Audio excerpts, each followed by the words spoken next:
Hi, guys. Good morning, Heights Church. Thank you so much. So I get to represent some amazing human beings that are part of this. 12 people that did these evacuations, and part of those people are you guys. I mean, so many people from all over the country, all over the world, and people from this community and church reached out to us, encouraging us, financially supporting us, praying for us, and trust me, when we were out there, we could definitely feel the prayers, so appreciate everyone that was involved from here in this community. Before I get started, I want to say happy 4th. This is our Independence Day weekend, one of my favorite weekends of the year. And if you guys don't know, I know it can be confusing with so much division in our country and listen to social media and the mainstream media. This is still the greatest country on the planet.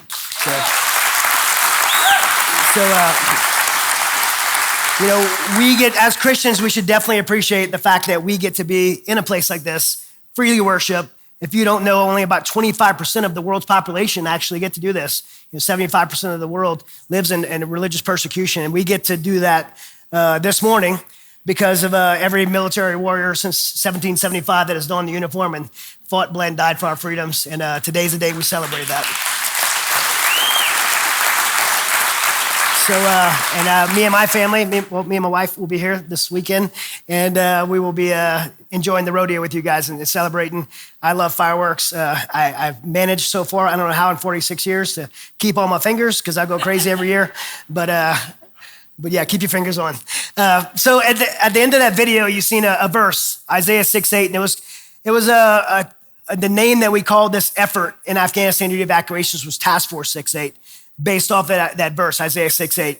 And then I heard a voice from the Lord saying, whom shall I send and who will go for us? And then I said, here am I, send me.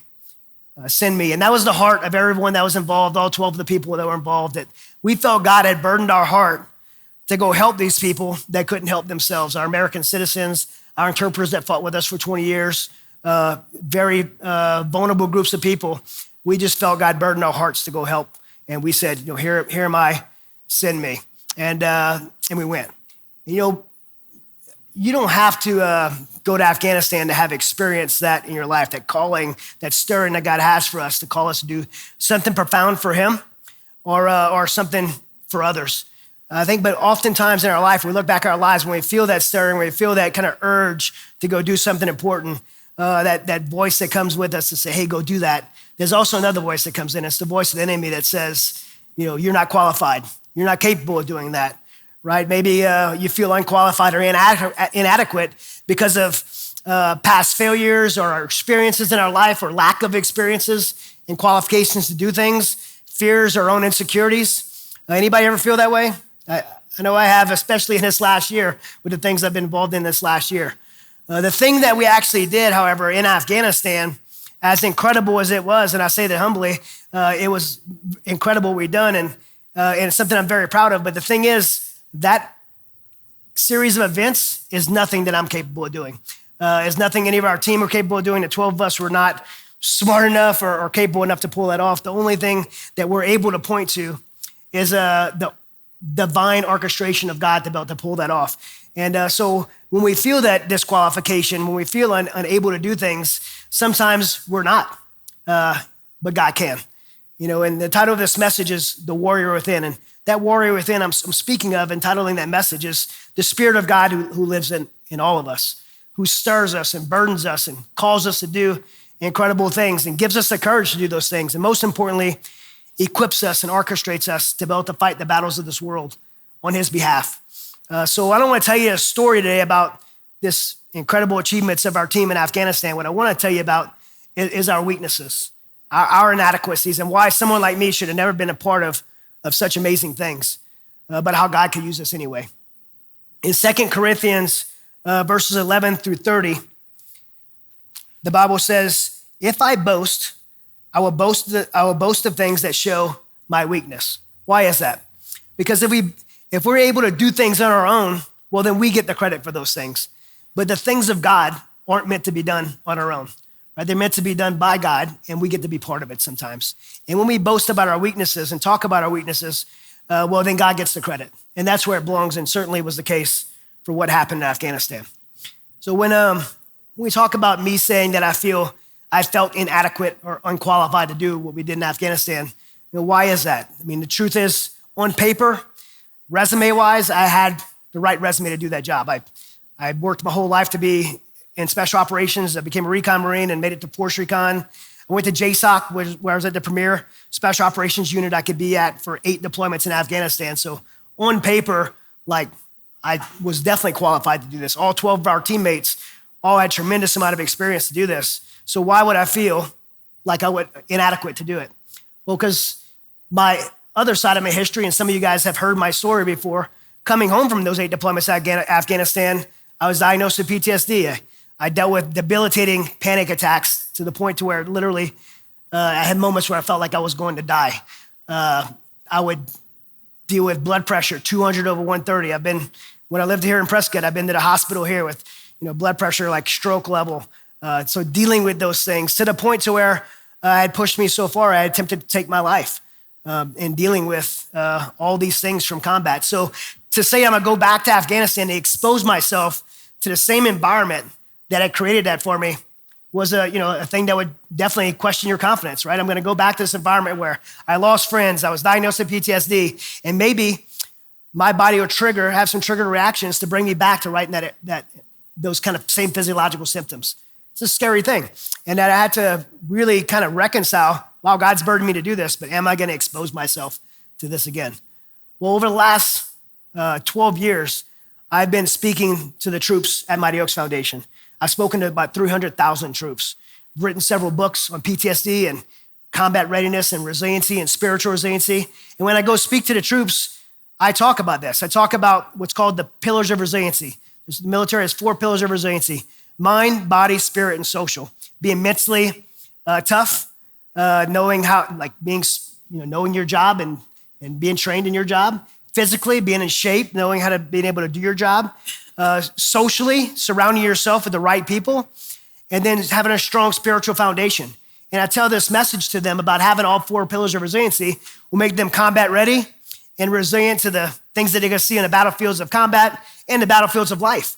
And I really believe that message. And I tell them how there was a time when I went to those 8 deployments to Afghanistan and I had 3 of those pillars, but I didn't have the spiritual one, right? I was mentally tough and physically tough and socially I was with the right team, but I didn't have that spiritual pillar, and how it almost cost me everything and almost became another veteran suicide statistic because of it. But if they would have all 4, if they would have that spiritual pillar, they wouldn't end up in the same situation I would end up in. They would be able to be combat ready and resilient to be able to do the jobs that they had volunteered to do for our nation. And I really believe this message. But now I'm realizing that for the last 12 years, it had pretty much been in theory because I'd never tested it myself. And now God's calling me to go back into that environment. And I had to say, hey, I'm gonna practice what I've been preaching. I'm gonna lean forward and I'm gonna go do what God's burdened in my heart to do. But the truth is, if I inventoried myself, I didn't really check those 4 pillars, right? My mind isn't quite what it used to be. I'm 46 years old now. I did this when I was a lot younger. I had a lot of experience, but it has been a while. My body's not quite what it used to be. In fact, right before I was leaving to go to Afghanistan to do these rescue operations, I was working, and I get really into planning and preparing, and I wasn't eating or drinking anything. I wasn't sleeping. And I was like, man, I just need to get a break from this computer and go do something to unplug my mind. And if those who know anything about my background, I'm a lifelong martial artist. I love Brazilian jiu-jitsu and grappling. And so I'm like, I'm gonna go to the gym and do some wrestling and get my mind off of this. And I went to the gym and I didn't stretch or hydrate. And I get on those mats and I start training. And like a few minutes into training, I snapped my groin muscle off the bone. It was terrible. I was rolling around the ground screaming like a little girl. And I was in so much pain. And the next morning I went to the hospital and they did an MRI and they said, yep, your groin muscle is totally detached off the bone and you're gonna need emergency surgery. And I was like, well, I can't because I'm going to Afghanistan. They said, well, you need emergency surgery first. And so I asked a few questions. I said, well, if for some reason I happen to have to run to or from something in Afghanistan, will I fall down? Will it work? Because I don't want to be a liability to my friends. And they were like, well, you have 4 other muscles, so it'll work, but it'll be painful. And I said, well, can I make it worse? And they said, well, it's already detached from the bone, so you can't make it any worse. And so I opted not to get the surgery. I actually still didn't get the surgery. It's too late now. But I moved forward on to go and do this. And the point in saying that is, I didn't have those 4 pillars anymore. wasn't mentally and physically where I used to be, but I felt that I had that spiritual foundation, that faith to be able to move forward, and we did. My motivation to go to Afghanistan and do these rescues, to be honest, was a little bit selfish. It was because I wanted to go get my friend. For those who have read my previous book, An Unfair Advantage, it was someone named Bashir in the book to protect his identity, but his name is really Aziz. And Aziz was not only my interpreter, but he became my teammate and my friend for all 8 of my deployments, which is very uncommon for interpreters to get the same one every time. But because of the nature of our job, we worked together, just the 2 of us. We would go out to the mountains of Afghanistan and back villages of Taliban villages and across the border into Pakistan. And there was never a time that I would go anywhere in those operations that Aziz would let me go first. He always, even though I had more military experience than him, he always was going to go first because he wanted to protect me. There's 3 occasions specifically that he literally saved my life on, but the truth is, he probably saved my life every minute. Like, don't walk there, don't say that, don't talk to that person, don't eat that, you're gonna die. Like, he kept me alive and protected me, and he, through that, he became my friend. And look, when I went on an operation and I didn't go back to base and he went home, I went to his home. I lived in his home. His wife Hathra, cooked meals for us, and I played games with his nephews. And I was there when his first son, Mashhub, was born and held him. And Aziz is my friend. And we had made a promise to all these interpreters that had served with us for 20 years that contractually they would get U.S. citizenship. And it would only take 9 months to do it. I had been working on Aziz's special immigrant visa for 6 years. We have a very broken system. And we were not keeping our word to these people that have fought and bled and died for us to be able to, defend freedom and protect this world in Afghanistan. And I and many of the veteran community was not okay with that. And when they announced the withdrawal of the United States from Afghanistan, I was not going to leave my friend, his wife, and his 6 kids there. I couldn't do it. And so I knew I had the ability with some friends to be able to, some old teammates to be able to go get Aziz, and we started putting a plan together. As I was putting this plan together, we got about 12 guys that were really experienced to be able to do this, and we were planning things, and one of our teammates brought up a good point. Like, why are we just going to get Aziz and his family? Why won't we get these other people that need help, particularly this group of 3,500 orphans? And we kind of paused for a second and said, you know what? We have this incredible team with so much experience. We have the passion, God's burden in our hearts to help these people. Let's get as many people as we can. So we committed to getting Americans, interpreters, their families, women and children that would be persecuted, and Christians that would be killed for their faith. Let's get as many of them as we can. And so as we started putting our plan together, we reached out to the UAE, which is the United Arab Emirates country. We had some connections with the royal family there, and we asked for their support because we knew that our government was not going to give us the support we needed.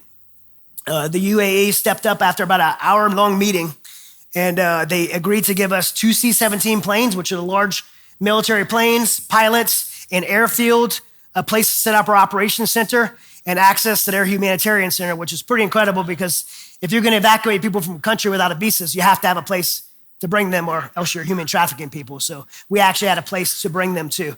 And we started beginning our planning our operations. Glenn Beck from Mercury One Ministries, if you guys know who Glenn Beck is, he raised a bunch of money for flights. So we had all these resources come together in days. Again, it's just a miraculous series of events that no one could plan or be able to pull together besides God orchestrating it.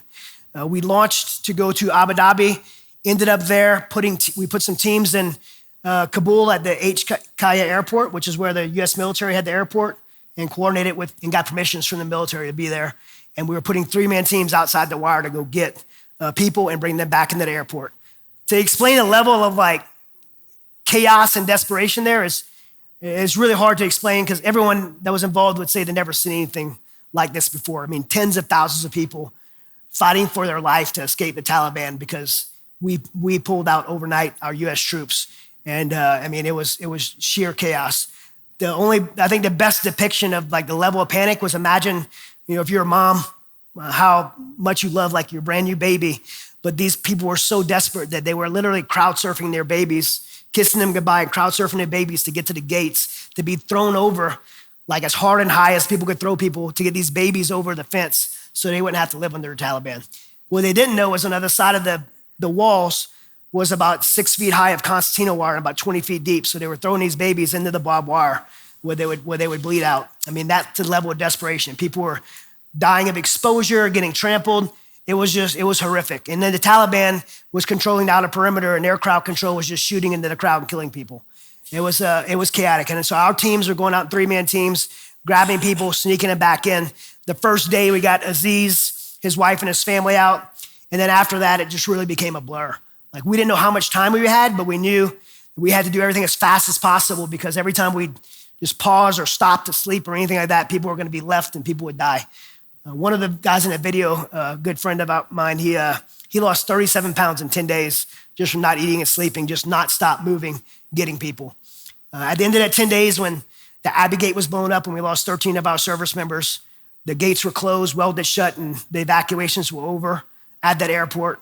And we didn't know at the time, but we had got 12,000 people out. But for us, yeah, thank you. Honestly, for us though, we knew at that time we had seen too much to leave. The United States military wanted to stay, but they didn't have the option to stay. They were forced to leave. But we didn't have anyone too forced to leave. We had the option to stay. And we knew too much. To see that kind of desperation and to know that Americans were still there. I don't want to get political here because I'd be up here like for 5 hours and people would have to come escort me off. But I mean, the White House is saying there's 100 Americans. I'm saying I know there's thousands of Americans still here that can't get out. And the truth is, it doesn't matter if it was 100 or thousands. If we have one American left behind, we don't leave them behind. That's not what we do as Americans. I mean, even Bo Bergdahl, who was a traitor, like we went after him and we would, scorch the earth around the American to go get them. That's what we do. That's a personal assurance you should feel as Americans when you're overseas, that we will never leave you behind. And so we chose to stay. We moved to a place called Mazar Sharif, where everyone had moved to, trying to escape Kabul. And we moved another 5,000 people out on remote flights. Lots of other organizations were involved in that. And we totally got 17,000 people out. And when those flights dried up, we still knew that enough hadn't been done. I mean, 17,000 people is something that we were real proud of, but the truth is 40 million people were still trapped there. Tens of thousands of our interpreters, 20 million women and little girls. They were already starting to put girls in burqas, sell little 9-year-old girls for $300 to 50-year-old men. We had to still help. And so myself and one of our other teammates decided we needed to be able to get information to these people so they could safely cross the borders and evacuate. The way they were trying to go from the Panjshir Valley was they were trying to go across the Tajikistan border, but they couldn't see what was on the other side. The terrain there is crazy. They had 25,000-foot peaks. If you would make it into a valley, you maybe take a week to get to the border, but then you don't know what's going to be at the border. There's going to be a 1,000-foot cliff or a Category 5 rapids river, or the water's ice melt. Like, how do you even cross? Or the physical threat of the Taliban being there, and the Chinese military was already there protecting that border, and the Russians were there protecting the border. The Tajikistan border guards were there, so they would not even have any idea where to cross. And so we needed to be able to provide that information. Part of my job as a Force Recon Marine is about to go ahead, get a clear picture of things so people can make good decisions. And so we decided to send a 2-man team, myself and a Marine named Dennis Price, who was a Force Recon Marine and Scout Sniper, and we were trained to do this. To go into Tajikistan and do 90 miles of border reconnaissance and try to get routes out for them. And so as we were preparing to go, we were flying there, and it's a long flight, and my mind really started spinning. When you have time to sit on an airplane, my mind started spinning, and I really started to think about what I was about to do. The previous weeks had happened very fast, and now I got a minute to just pause and think about what I'm about to do. I'm about to go into Tajikistan with one other person, unarmed, no support, and we're gonna travel about 12 hours into the mountains, and there's gonna be the Russian military there, the Chinese military, foreign intelligence agencies, the Taliban, and we're gonna swim into Afghanistan in the middle of the night to go help these people. I'm like, that's pretty crazy. I'm 46 years old, I'm in ministry, like, what am I thinking? And then my mind started thinking, man, what if I have a panic attack? What if my blood pressure gets 200 over 130? I become a liability to Dennis, who's got a wife and 4 little kids at home. And I started having that voice of doubt that came in. And I know what happens when fear starts creeping into your mind.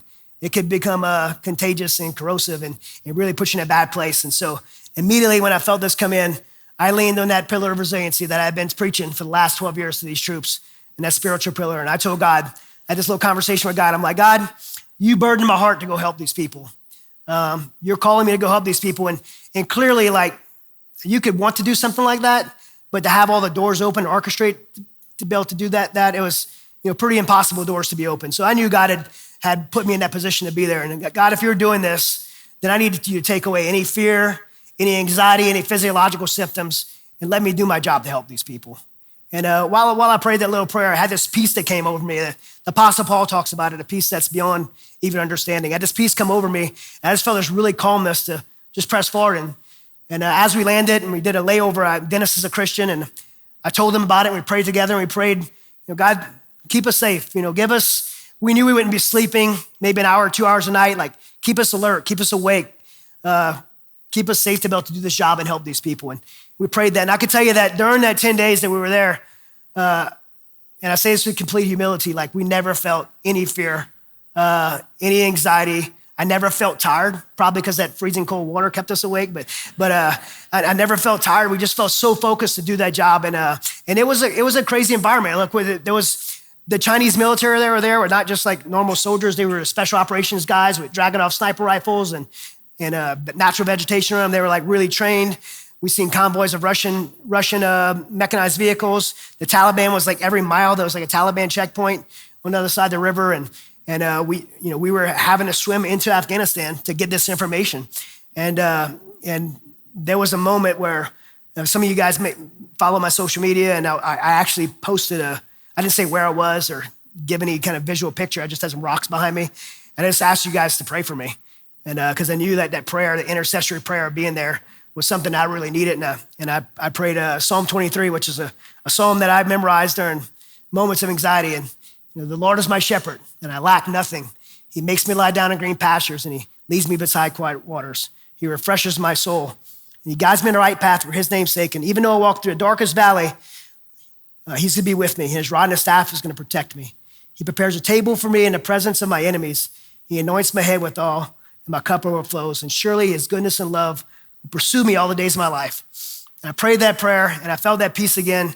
And we ended up swimming across the river that night and building this route for them to come across. And to give you an idea of these rivers, like the crossings, like there's one crossing that we did that was like 100 meters to our left was this Taliban checkpoint with 3 Taliban soldiers on it with rifles and AK-47 rifles. And then 300 meters this way on this side of the river was a BMP, like a mechanized vehicle with Chinese soldiers and a PKM machine gun on the roof and a giant spotlight for people crossing the river. Like, that's what we were dealing with, and just the peace that we felt even in that environment. And there was one moment we swam across this river, and we had an Afghan escorting us across. And while we were in the river, this motorcycle passed by with 2 Taliban scouts on it, and the Afghan with us was pointing it out. And I was only like 30 yards away from us. And I remember thinking in that moment, one, it was freezing, thinking how cold it was, but then thinking like, God, what do you have me doing here? Again, I'm 46 years old. I run a ministry. What am I doing here? And while we were successful, I couldn't answer that question in that moment. But 4 days later, 4 days outside of that river, I found myself in San Diego at Marine Corps Recruit Depot, which is Marine Corps boot camp. And I'm standing in front of 3,000 Marine Corps recruits in boot camp. And I'm giving that message again in the 4 Pillars of Resiliency. And I'm able to tell them about this time where I went to Afghanistan on 8 deployments, and I had a sharp mind. I knew my job well. I was in the best shape of my life. Socially, I was with the premier special operations team, but I didn't have that spiritual pillar, and how I had almost lost everything. And now, just 4 days ago, I was in that river right next to the Taliban, and I didn't have those other 3, right? My mind wasn't where it used to be. My body certainly wasn't. And socially, I love Dennis, but he wasn't. He was just one guy, right? But spiritually, I had that faith to say, God brought me here. This is God's mission, not mine. He brought me here, and he's going to see it through. And I was able to tell it from a different perspective. And there's a lot of reasons I believe God allowed me to be part of that, but I believe that was one of them, to be able to tell these young troops who are doing the most courageous thing to serve our country right now in such a time as this world's in, and be able to tell them about that spiritual pillar. We all are gonna have times like this in our lives where we believe God is leading us to do something, but because of our past, because of our lacks of experiences, we feel unqualified or inadequate. It doesn't have to be Afghanistan, right? It could be anything. I mean, if you're a parent, then you know like how scary it is to be a parent. Like I'm still trying to figure out how to get myself on time, place as much as be responsible for another human being.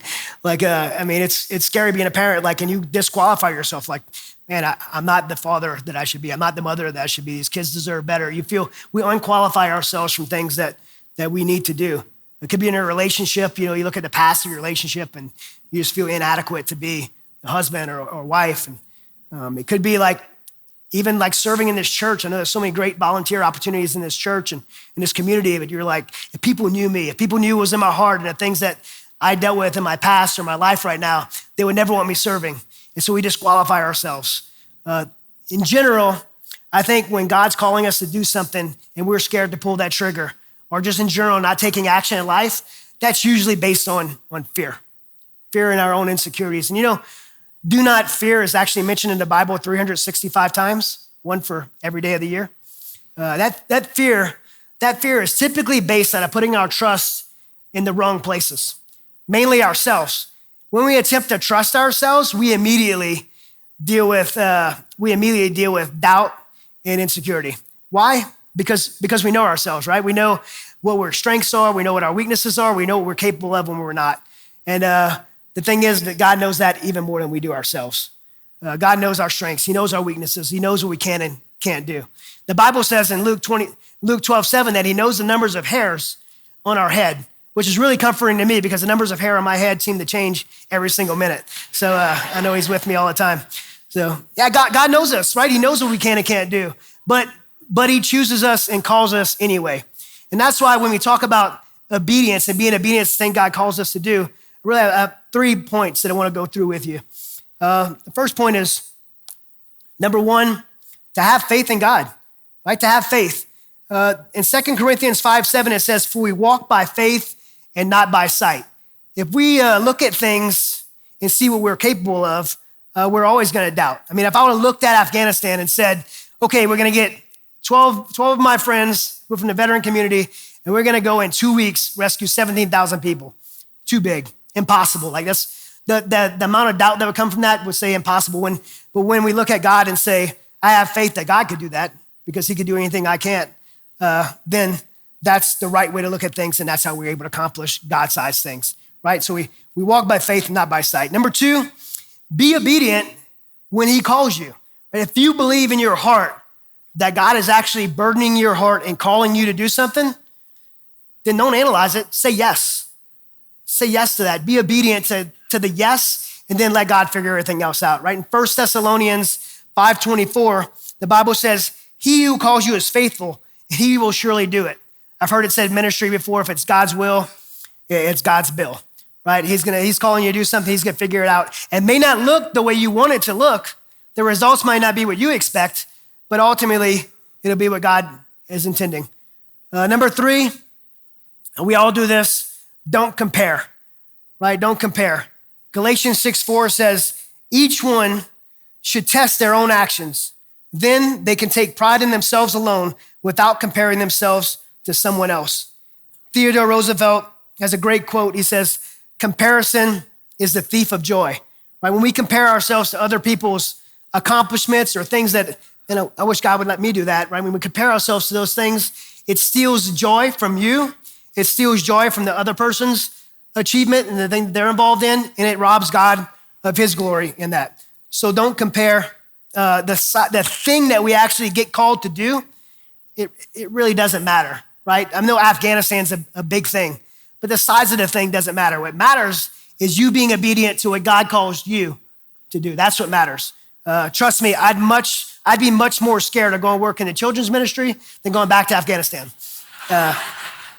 I'm a parent. I know that what I'm capable of and not capable of. And Afghanistan, right, I have the experience for that. Working in children's ministry, not so much. There's a lot of things that I'm not good at. And if you don't believe me, my wife's up here in the front. You can ask her. She'll give you a list of all the things I'm not good at, right? God doesn't care about the worldly accolades and measures of success that we do. We all get caught up into this. I'm a competitor by nature. Trust me, like when it comes to ministry, even I set goals and milestones, and I like this how many veterans I want to reach and how many programs I want to have and all these things. And when we accomplish them, I'm like high-fiving people and excited and sending a newsletter out to all you guys trying to raise more support to help more people. And when I don't meet those goals, I beat myself up. And it's good to have goals. It's good to be driven, but God doesn't care about those things like we do. What God cares about is us being obedient to him when he burdens us to do something, and then trusting him for the process, and then glorifying him when that victory comes. That's what God cares about. That's what matters to him. Now, as it turns out, the Bible is full of characters just like you and I, a lot of broken people in the Bible. Most of the heroes of the faith are men and women that faced moments where they were either scared or felt unqualified to do exactly what God was calling them to do. But at some point, they made a decision to say yes to God. And one of those people was a man named Gideon, one of my favorite characters of the Bible, someone I could really relate to. After the Israelites entered the promised land, the Midianites heavily oppressed them. In fact, they killed many of the Israelites. They would pillage their homes, they would destroy their crops, they would kill their livestock. So the people began to hide from the Midianites. And they actually started living in caves. And many people had actually turned away from God because they believed that God had forsaken them to the Midianites. Not the Mennonites. The Mennonites are actually pretty cool people. The Midianites. Okay, those are the bad guys. If you look back at history, biblical history or just history in general, when you see such oppression happen in the world, God typically raises up warriors to stand and fight on his behalf. But it's not always the model warrior that you would expect. I mean, look, it wasn't the mighty warrior King David who killed Goliath. It was Goliath when he was a little shepherd boy, because God wanted the glory for that. This thing in Afghanistan, I mean, when you watch that video, there was a lot of gray hair in that video. Dan was pushing 60 years old. They had some other guys in their 40s. I got a busted groin. It wasn't your A-team. God wanted the credit for that, right? So that's the case in this story for Gideon. Gideon, as God calls Gideon to go do this work for him, the odds are stacked against Gideon. He's not the model warrior. The Bible said he was the weakest member of his family, and his family was from the weakest tribe in Israel.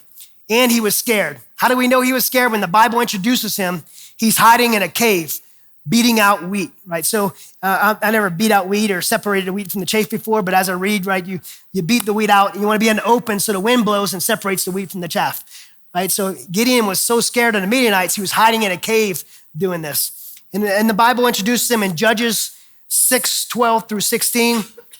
And it says, the angel of the Lord appeared to Gideon, and he said, the Lord is with you, mighty warrior.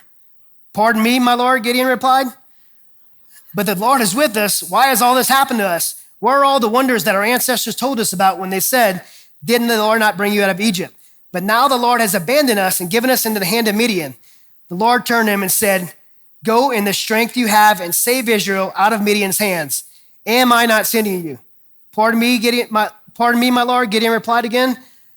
But how can I save Israel? My clan is the weakest in Manasseh, and I am the least of my family. And the Lord answered, I will be with you, and I will strike down all the Midianites, leaving none alive.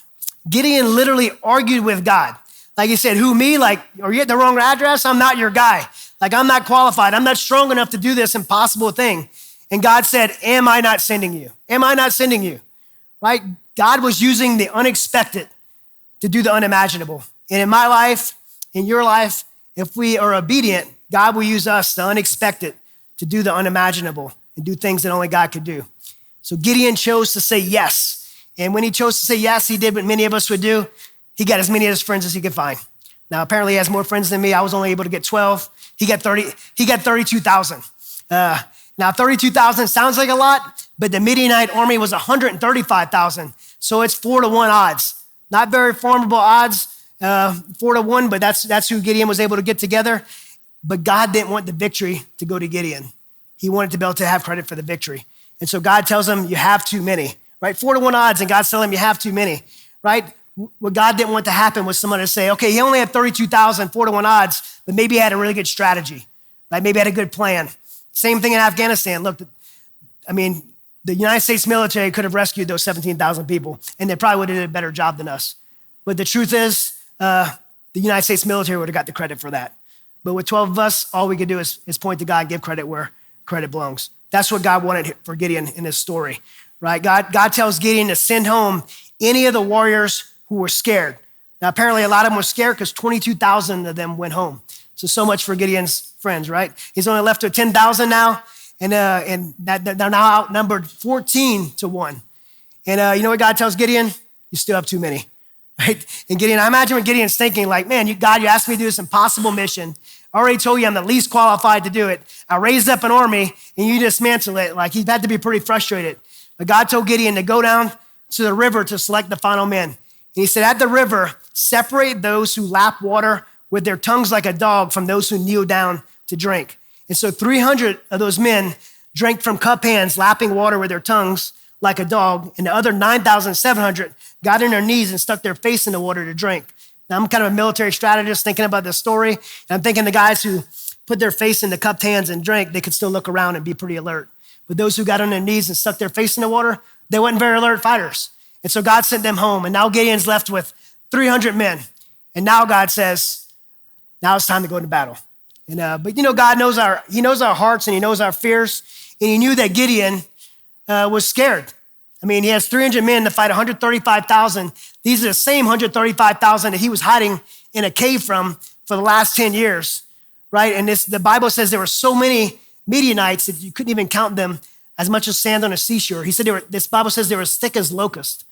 And so God tells Gideon, if you're still afraid to attack, go down, sneak into the Midianite camp and listen to what they're saying. So Gideon gets his servant and they go into the camp and they're listening to what two Midianite soldiers are saying. And one of the soldiers says to the others that he had a dream that Gideon was given victory by God to beat them in battle. And when Gideon heard that, it was just what he needed.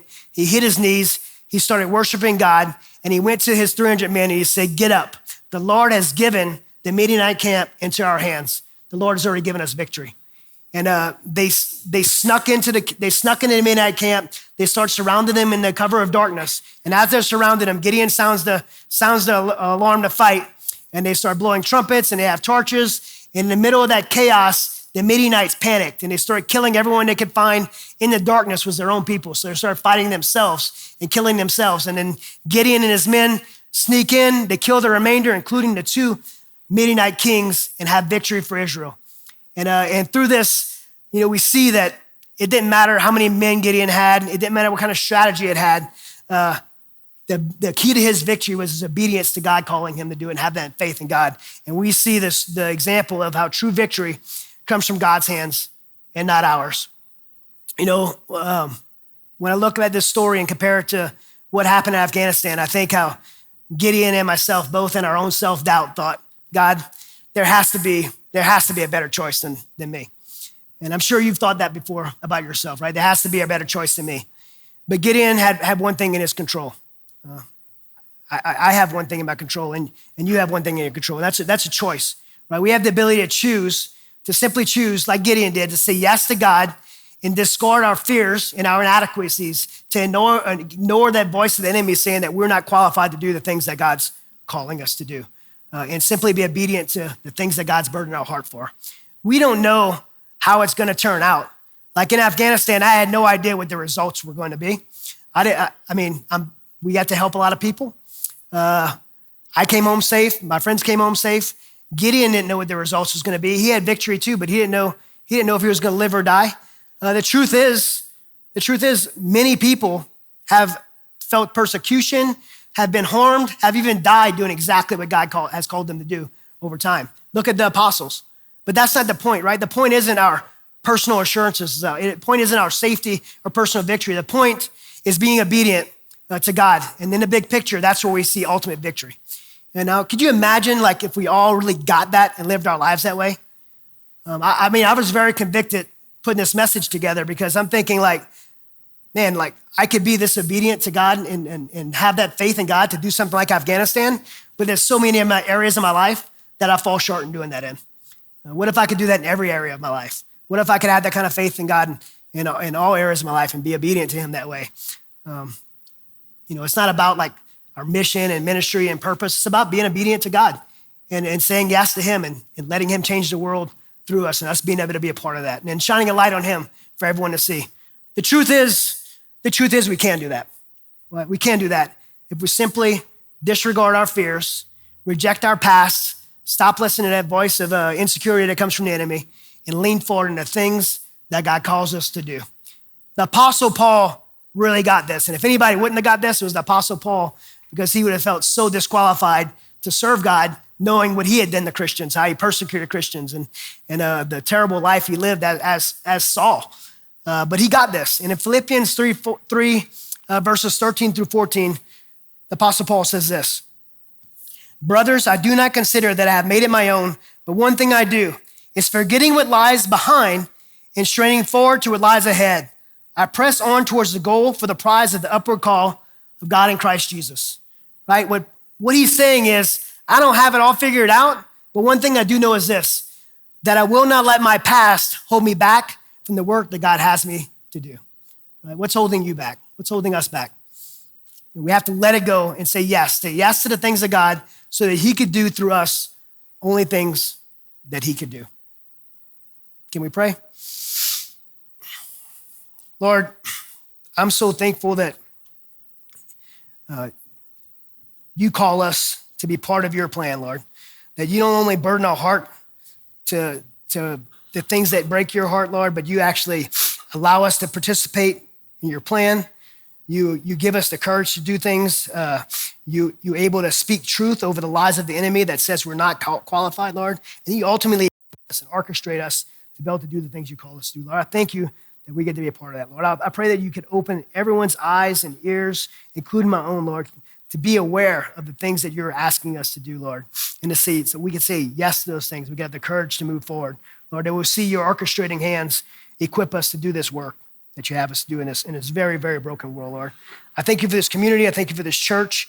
I love this community, and I pray for the family that lost an officer this week, Lord.